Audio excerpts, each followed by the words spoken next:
All right, so once you have your blood bag, if you are, let's say, doing a B blood donor, so type B blood donor, you're going to go ahead and write into the transfusion worksheet that you have type B and your antigen is B, so these little crescent shapes here.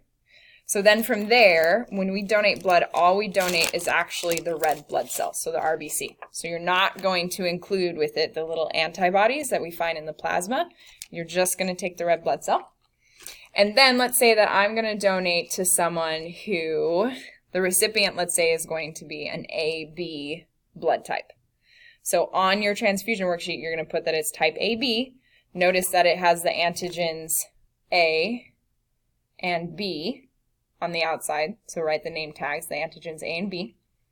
And also note that in the blood there's no antibodies, right? Because if it had antibodies, it would attack itself, and that would be bad news bears.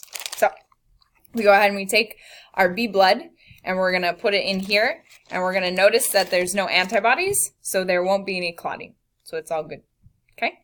So that's one example. I'll do one more for you. Let's do one where it's going to clot.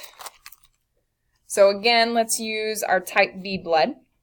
Okay, so this is going to be our donor. So we'll type again, type B, has antigen B on the outside, and this time our recipient is going to be type O.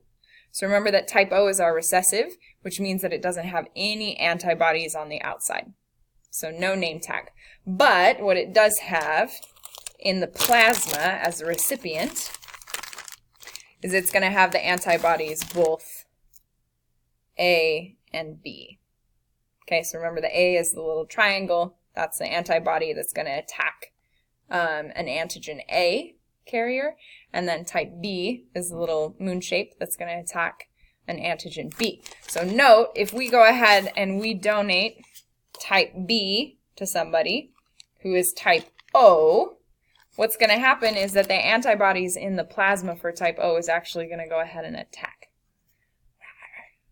So what's happening then, literally in the blood vessel, is all of these little antibodies are going to glom on to each of these B antigens. And basically like a dog pile is going to go ahead and dogpile onto that red blood cell, and that's going to cause clotting, which is bad because then it's going to block up your blood vessels and you can potentially die. So those are two examples for you. I want you to go through at least 8 of them. That's for the minimum score. And then if you go through all of them, that would give you the highest score. So there would be 16 possibilities. When you're done, then you're going to go ahead and do the discussion questions that are right above the worksheet.